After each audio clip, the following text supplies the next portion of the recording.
the studio. At the studio. And this is where Mia does her recordings. Yeah. And so We're we're here here to to support and watch.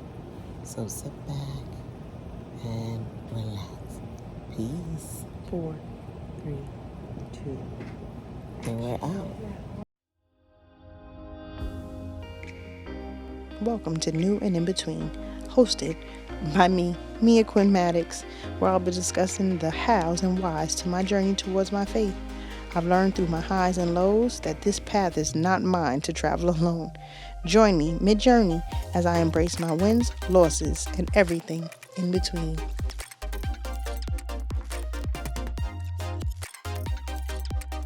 Welcome to New and In Between. I'm your host, Mia Quinn Maddox, and this is my podcast.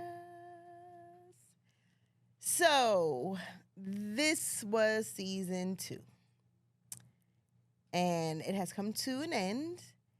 And actually, it's coming to an end a little faster than it's supposed to come to an end.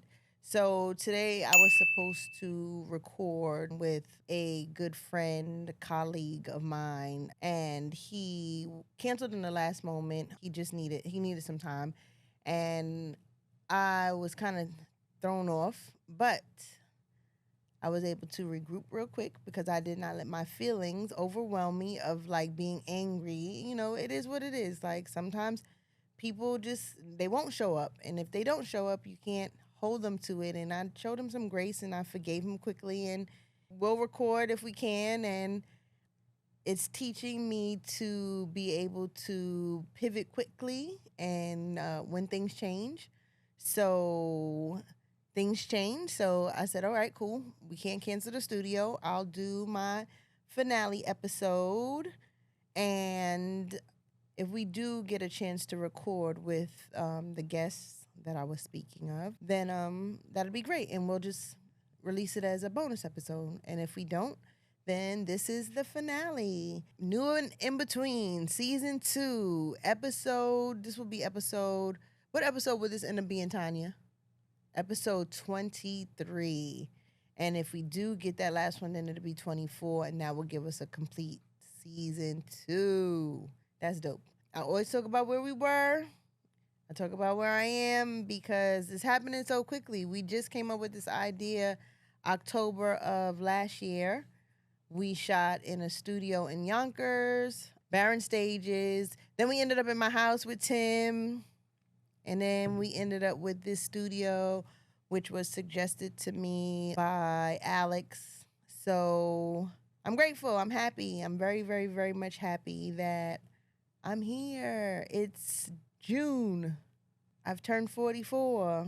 I've completed another season of FBI Most Wanted as the wardrobe supervisor. And I am currently on hiatus, which normally I work, always. I always work, not normally. I always work. I always find work to do in between time. But I definitely took the time off, and I put in my mind already that I was taking the time off. And I've stuck true to it, and I have not worked. And I've used this time to rest and to hang out with my family and to bowl. I got, remember I said I was I'm in a full-fledged real bowling league. I got to get real good. That's super interesting, and I'm on a good team. That's my sister in the background doing making the noises like as if this was a talk show, because we have to just do things how we want them to be. So my sister's in the background; she's the audience, and my mom is here too. She's recording everything on the sidelines, and she wants to jump in so bad. Just come and say hi, mommy. Just come and sit right real quick and show your face because she wants to get on this camera so bad, and she's standing in the corner, and she is just like, this is what she wants to do so bad. Say hello. Say hello to, you got to talk in the mic. Everyone. You got to talk into the mic. No. She's not staying. She's not staying. She's going to just lean over a little bit and talk into the mic. Project. Hello, everyone. I am Mia's mom. You got to look into the camera. Hi, everyone. I always tell her people should be facing this way, right? Mm-hmm. And so sometimes I look at the camera and I see me, and I go, "Oh my God, that's Mia." But is that me? But, Oh goodness. but this is a moment. This is a wonderful moment. No, she wants to be on camera so bad, and now I she's do on not. camera. She's like, "Oh my God, I'm on camera. That's me on camera." That's what we're gonna do for her birthday. We're gonna give her 3 hours in the studio in front of the camera, and we're just gonna let her go. Okay? Okay. I think I have to go now. All But right. it was very nice being on your show. Oh God, I gotta dry my eyes. I'm laughing so hard. So my mom is here. She's actually here because my nephew's birthday was actually yesterday. He turned 13. My sister now has 2 teenage boys. 2 teenage boys. Peyton is 13. You know, I'm lost for words because my sister has 2 teenage boys, and they are real boys. Like, one is 6'5" now. Maddox is 6'5" now.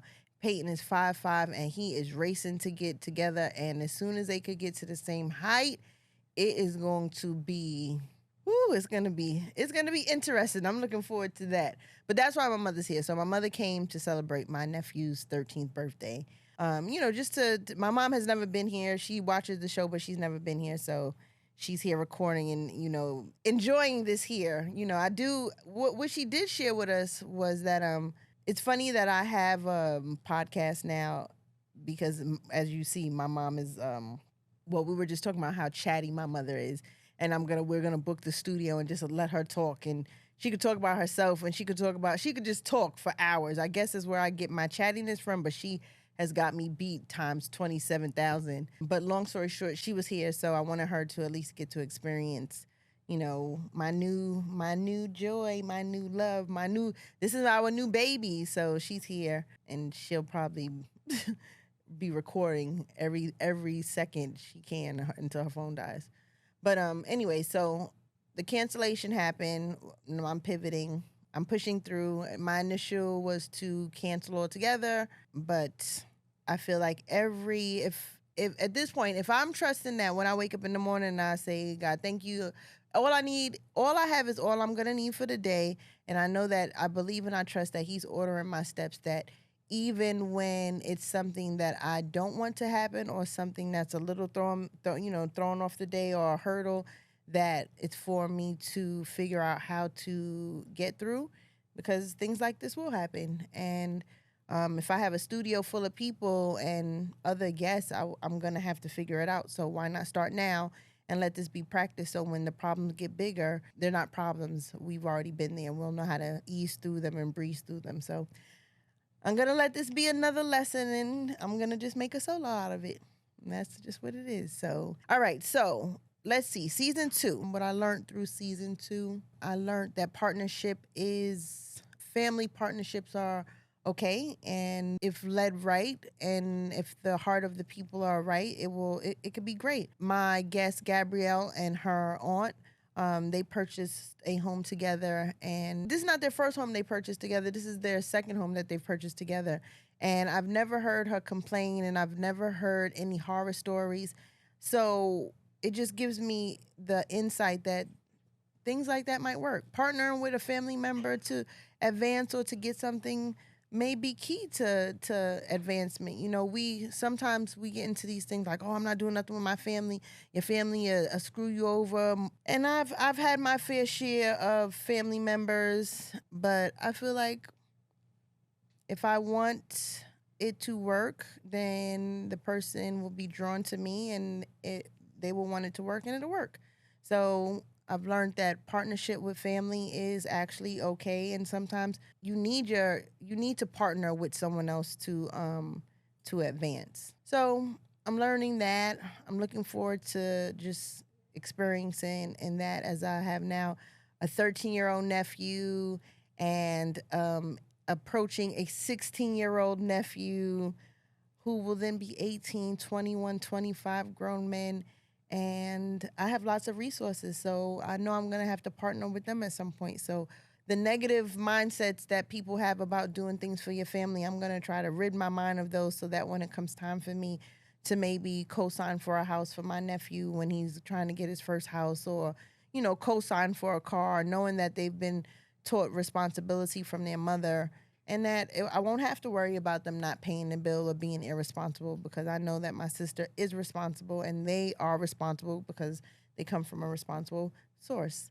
So, that was something that just within me, because I do watch the episodes myself, and I watch them more so just to see how I improve.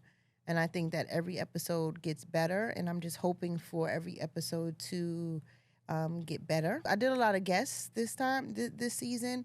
I found the conversations of the guests that I were drawn to were necessary, like talking to Tiffany about her son and his addiction, and the other side of addiction, being that I came from a parent who was addicted to drugs, and just now getting an understanding of how, maybe how my mother felt, or how his mother felt, or how his sister felt, or just, just trying to get perspective of a situation that you don't understand. Hence why I spoke of mental illness and, living with a grandparent who had mental illness and a grandfather who had a drug addiction. Just speaking of the other side, because, we speak of the person, but we don't really speak about the experience of being the other side. Also led me just to be more open to being more compassionate when I think about people's situations. Not in the standpoint of, like, how someone say, oh, yeah, there's always someone with a worse problem. And it's not about having a worse problem. It's just about respecting or being compassionate for that person in their situation, whether it be something that I think is big or small, because in your life, you determine what's big or small. So, I mean, if you're, who knows what's the level of things that we put importance on, but just being able to hear the other side of a mom whose son is addicted, and she's my age. That could have been me, and sitting across from Gabby. I love sitting across from Gabby. We just had a banter, and that's how we are when we're in the salon. If I'm in her chair, and we'll just go back and forth. So that was a good moment for me to sit down with someone who I've known for a long time and hear how she's grown, and she turned 50, and I'm in my 40s, but I will be turning 50, and it just makes me feel good that what's coming is not something that I need to be dreadful about, like, oh, I'm about to be 50. It's like, oh no, I'm 44. This is going to be a great year, and everything that I'm going to learn and do is going to make 50 even greater. So Gabby kind of opened up my eyes to that. Not only that, me and her look like we look like we're the same age. We look like we grew up in the same age group, and she's a little bit older than me, which makes me be like, okay, I'm good. I mean, you guys seen what my mom looks like, so I know I'm good. But just sitting here and thinking about I'm trying to think who else was on that just, oh, my friend Naj and her sequence jacket. I knew she was gonna come through with the fashions for me. And Christina, and being open, talking about her journey with therapy, which I just thought was really courageous, how she is being open about her change, her life change, and how she's changing for the sake of raising her daughter differently than how she grew up. And that's a good thing. I mean, I thought that was a great thing that she was able to be open and sit and talk about that. And this is the end of season 2. I mean, I wake up and I'm like, oh wow, okay, I got a podcast, and this is gonna go for a while. So I've been thinking about who I want to be on. The guests that I would, my dream list of guests have changed. Not changed, but I've added some people that I feel like I would want to interview. Yeah, that I would want to interview. I actually have some podcasts that I would like to be on, and I have some guests that I would like to be on mine. B. Simone's podcast, Let's Try Again, and Megan Ashley is In Totality. So they had a podcast together, which doesn't even matter because they have 2 separate ones. So Let's Try Again and In Totality. But they're both pretty good, and I watch them, and I have my reasons for why I draw to both girls. So I would love to have them on my sofa. I would love to be on their shows too. I would like them, and I still want Crystal Renee, Keep It Positive Sweetie. She's definitely someone who I think the conversation would be great. I still want all my my big people like Tyler Perry and Regina King and Halle Berry. Those are still my dream folks. And There's some podcasts that I started watching that I would like to sit on their sofas. Dear Future Wifey podcast. That's a real great one that I watch all the time. And then there is Tonight's Conversation. I really like that. Those are just dope conversations about relationships. They're really, really, really good. Like I go down rabbit holes. Sometimes I'm supposed to be up early, and I'll be 2, 3 in the morning just watching clips, taking to the episodes, clips, going to the episodes. Next 3 hours in, but that's a good one. So as my podcast is growing in episodes, and I still watch a lot of other ones. I watch a lot of podcasts because I guess that's the new thing. You don't really watch TV anymore. I have TV still. I have cable still. I'm paying all this money for Verizon Fios, and I watch Netflix. I actually do. I always have a podcast on playing in the background because you could do stuff with that, or when I'm out walking, or doing my recreational things. Because when I am off, I think I discussed this when we were on strike. I took up a thing of like just enjoying nature and going outside. My sister put me onto that, so I go on my walks, trying to keep myself in shape, keep myself together.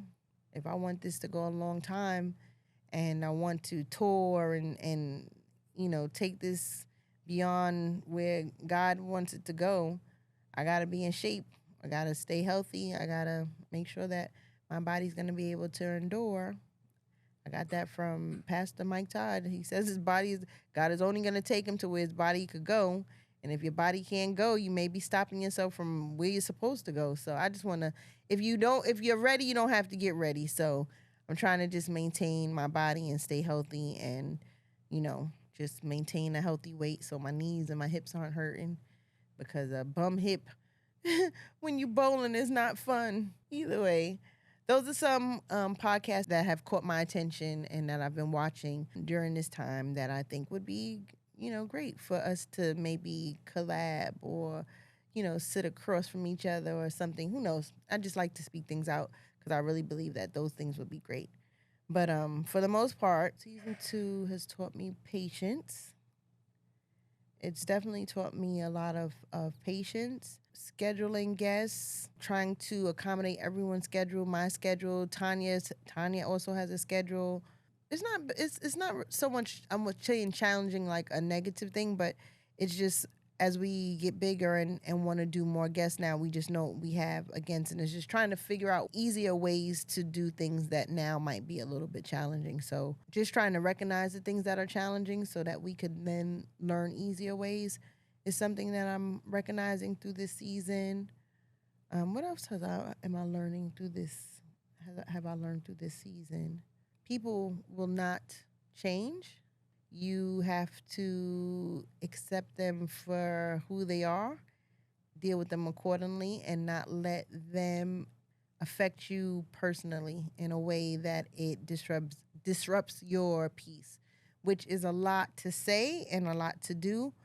But for me to maintain relationships with people, I'm learning that that's a super key thing to do. So it's just something that I've learned is necessary through this season, and I'm working through that. So we have started planning season 3 already. Actually, I had my guest Joy Lane. I reached out to her and I asked for her to help me with some. Basically, I asked her to help me with some questions for a solo episode. Joy, being the most amazing person that she is, in the midst of all that she had going on with herself, was able to write me not just questions. She sent me back a 10 episode series with topics and questions, and I mean, it's the most amazing thing. Joy is just that. But basically, Joy is helping me to. She basically wrote me my outline for season 3. We're going to do a ebook. Yep, I'm gonna just drop that little thing. I like to put things out there because once I put it out there, then I know I have to keep the commitment to myself that I said it and it's gonna happen. So, there's a few little things that are gonna happen in season 3. So after this episode drops, If we do get our bonus episode, we'll release our bonus episode. But if you don't see the bonus episode, we are going to take a few weeks break just to regroup, to get this season 3 together. It's really important that this season is better than the previous season. So I just need some time to get that together. But we will always be reposting things and replaying things and giving people a chance to catch up, or maybe even give me some ideas. I think people have been watching thus far. Ideas, guest ideas. I'm always open to that. Maybe we'll do some Q&As on Instagram or something. Who knows? We'll use that time to connect with people so that we don't get forgotten about. But I do really want to focus on the guests that we choose for season 3, because the outline for the season is so amazing that I want to make sure that it reaches the potential. It was given to me by such an amazing person. I want to make sure that that is amazing. So I'm going to let you guys know that. Also, too, I'll probably be going back to work, and it'll give me a little time to regroup. So rest is much needed, but season 3 will definitely include that. I'm going to do something on hoarding. As I'm getting to experience my mom now that she's retired, and being around my aunt Jackie that's retired, and just being able to have more time to focus on studying myself, I'm starting to notice that hoarding or not letting go is something that is prevalent in my family, and it has sparked just an interest in me as far as like the why do we hold on to everything, and why we can't let go. And I guess when that practice starts with material things, and it also bleeds into not being able to let go of bad memories, and not being able to let go of just all the things that people hold on to, unforgiveness, trauma, blah blah blah, all these things. But in the midst of it, it's just like, for me, I'm like, all right, now I'm in my house. If I have 2 of something, why do you have 2 of these? Do not go buy a third one. I'm getting rid of something. I've been donating tons of clothes, tons of shoes. Why do I have 7 vases? I don't need 7 vases. I probably only have flowers, 2 sets of flowers at a time, so I'm getting rid of that. Not holding on to the containers, that something else that, when you order food, that, oh, I'm going to use this, and now I have a cabinet full of containers. It's something that I thought everyone did, but then when I look at some of my friends, like one of my friends, her mom throws away everything. They don't keep nothing. I mean, nothing. Everything is what's needed, and it's in its place, and that is it. And that's kind of how I'm trying to, I'm trying to figure out ways to clear space in my house. I also am taking on the mindset of, if I want all these new things, God can't give them to me. Where's he going to put them? There's no space. I need to clear space. So I'm learning to let go. Clothes, if it doesn't fit, it's not going to fit. If I have not worn it in 2 years, I'm not going to ever wear it. If it still has a tag on it and you like it, wear it. And my new thing is, if I do buy something, I wear it immediately, and I might wear it 2 or 3 times. Like, I just bought this sweatshirt from Alias Collectives, and I bought it this week. I've worn it 3 times. It's a dope outfit. I changed my sneakers, I changed my socks, I changed my hat. It's a whole new outfit.